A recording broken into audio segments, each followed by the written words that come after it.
আরেকটা নির্বাচন না, এটার একটা বিশেষ ভূমিকা আছে। দীর্ঘ কি বলে 3 টার্ম বাংলাদেশের মানুষ ভোট দিতে পারে নাই। তারপরে 24-এ একটা বড় গণ অভ্যুত্থান হয়েছে এবং গণ অভ্যুত্থানের পরের সরকার হচ্ছে আমরা।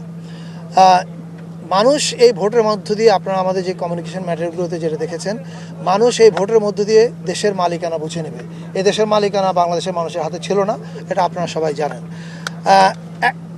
একটা হচ্ছে সংসদ নির্বাচনে ভোট দিয়ে সে দেশের মালিকানা বুঝে নেবে, আরেকটা হচ্ছে গণভোট, যেটা আমাদের কাছে আমরা মনে করি খুবই গুরুত্বপূর্ণ। হয়তোবা সংসদ নির্বাচন হচ্ছে গুরুত্বপূর্ণ এই অর্থে যে এটা আমাদের ভবিষ্যতের বাংলাদেশের পথরেখা নির্ধারণ করবে।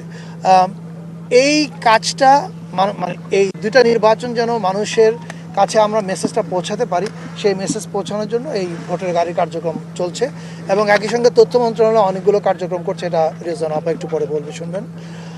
আমরা বিশ্বাস করি অনেক বাধা আসবে, বাংলাদেশ গণতান্ত্রিক ধারায় যাক, এটা যারা চায় না তারা নানা রকম বাধা সৃষ্টি করবে।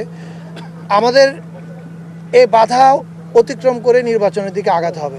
এখন এই বাধা যেগুলো সৃষ্টি হচ্ছে সেগুলো দেখবার দায়িত্ব স্বরাষ্ট্র মন্ত্রণালয়, আমি নিশ্চিত তারা সেগুলো দেখবে।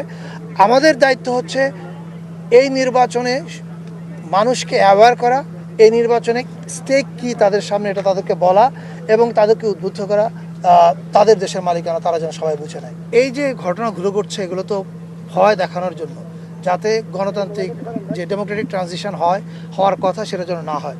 কিন্তু আমি সিম্পল আপনাদেরকে একটা জিনিসের দিকে তাকাতে বলবো। হাদিকে গুলি করা হয়েছিল বাংলাদেশকে ভয় দেখানোর জন্য। বাংলাদেশ তার জবাব কীভাবে দিয়েছে সেটা হাদির জানাজায় দেখেছে।